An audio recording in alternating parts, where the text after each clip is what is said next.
हनुमान जी के बल और पराक्रम की व्याख्या करना बहुत कठिन है। शिव पुराण के अनुसार हनुमान जी भगवान शिव के अंशावतार हैं और रामायण के अनुसार उन्हें वायुदेव का पुत्र कहा गया है।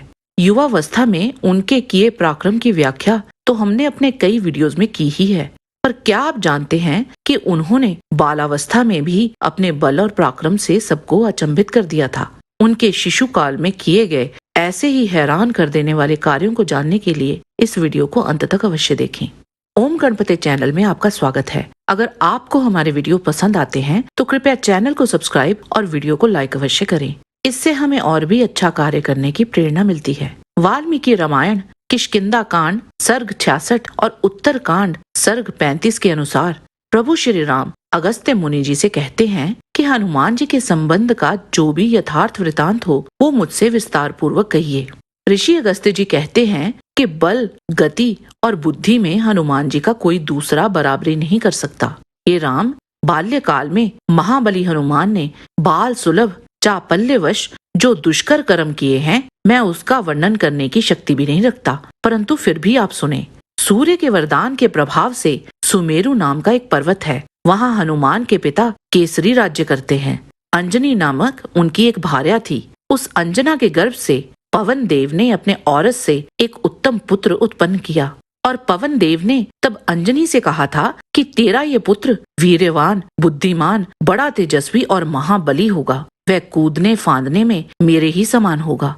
एक समय अंजनी फल लेने के लिए वन में गई और उस समय वह बालक माता के ना रहने से और भूख लगने के कारण बड़ा दुखी हुआ। उसी समय सूर्य भगवान का उदय हुआ देख शिशु हनुमान ने जाना कि ये कोई फल है और उसे पाने के लिए वे कूद कर आकाश में पहुंचे और 300 योजन ऊपर चले गए। वहां सूर्य की किरणों के ताप से भी हनुमान जी घबराए नहीं।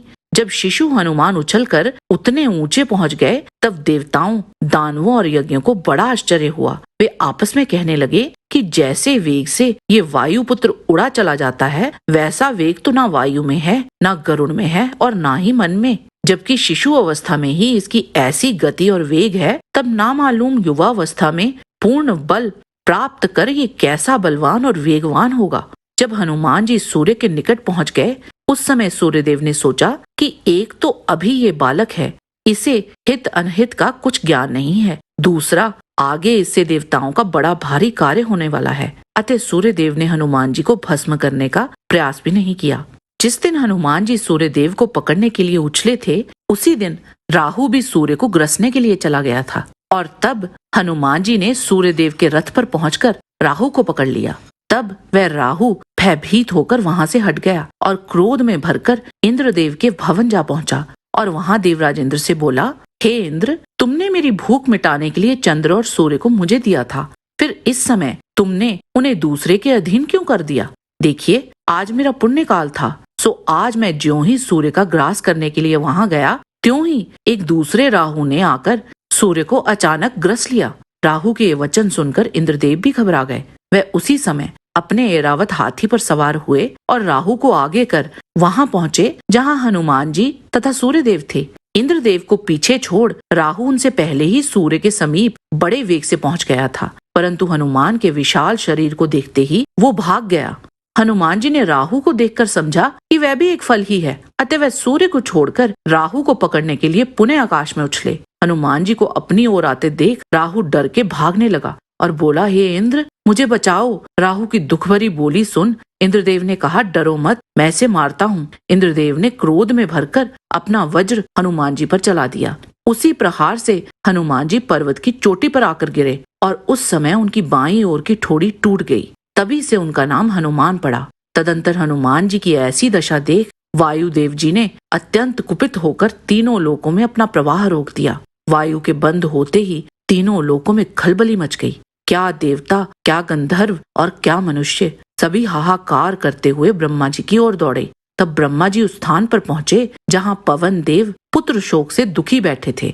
वहां जैसे ही ब्रह्मा जी ने हनुमान जी को स्पर्श किया, वैसे ही हनुमान जी तुरंत पहले की ही तरह स्वस्थ होकर खड़े हो गए। उस समय ब्रह्मा जी पवन देव को प्रसन्न करने के लिए देवताओं से बोले, हे देवों, यद्यपि तुम सब स्वयं ज्ञानवान हो, तथापि मैं जो तुमसे कहता हूँ वो ध्यान से सुनो। ये शिशु तुम्हारा बड़ा काम करेगा, अतः इसके पिता को प्रसन्न करने के लिए तुम सब इस शिशु को वरदान दो। तब सर्वप्रथम स्वयं ब्रह्मा जी ने हनुमान जी को ये वरदान दिया कि आज से ये लड़ाई में किसी भी शस्त्र से मारा नहीं जाएगा। यह बालक दीर्घायु, महाबलवान और समस्त ब्रह्म दंडों से अवध्य होगा। इंद्रदेव ने वरदान दिया कि इसकी मृत्यु अपनी इच्छा से ही होगी और मेरे वज्र का भी इस पर कोई असर नहीं होगा। भगवान सूर्य ने कहा, मैंने अपने तेज का शतांश इस बालक को दे दिया है और आगे इसको मैं स्वयं समस्त शास्त्र पढ़ाऊंगा और तब इसके समान शास्त्रों को जानने वाला दूसरा कोई ना होगा। तदंतर वरुण देव ने यह वर दिया कि मेरे पाश और जल से भी इसकी कभी मृत्यु नहीं होगी। यमराज ने भी प्रसन्न होकर ये वर दिया कि मेरे काल दंड से इनका बाल भी बांका ना हो सकेगा और ना ही कोई रोग इन्हें सताएगा तथा संग्राम में ये कभी विषाद अर्थात दुखी नहीं होंगे। कुबेर ने भी ये वर दिया कि ये मुझसे या मेरी गदा से कभी ना मारे जाएंगे। महादेव जी ने भी हनुमान जी को ये परम वर दिया कि मेरे त्रिशूल और पाशुपतास्त्र से भी ये ना मारे जाएंगे।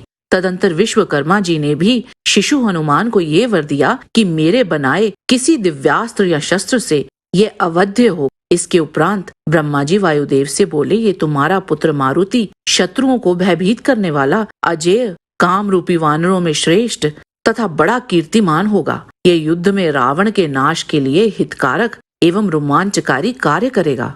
वरदानों के प्रभाव से और शारीरिक बल से हनुमान जी समुद्र की तरह परिपूर्ण हो गए। तब हनुमान जी बल से परिपूर्ण और निर्भय हो ऋषियों के आश्रमों में जा जा कर उपद्रव करने लगे। ऋषिगण शांत स्वभाव के थे, वे करते ही क्या।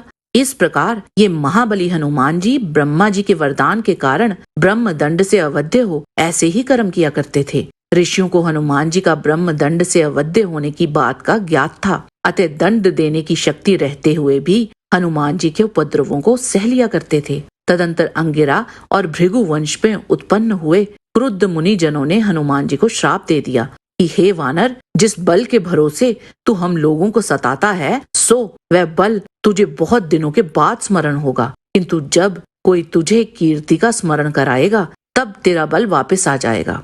तदंतर हनुमान जी ऋषियों के श्राप के प्रभाव से बल वीर्य विहीन हो मृदु भाव से ऋषि आश्रमों में घूमने लगे और अंततः किष्किंधा पहुंचे थे और वहां उनकी सुग्रीव के साथ मैत्री हो गई।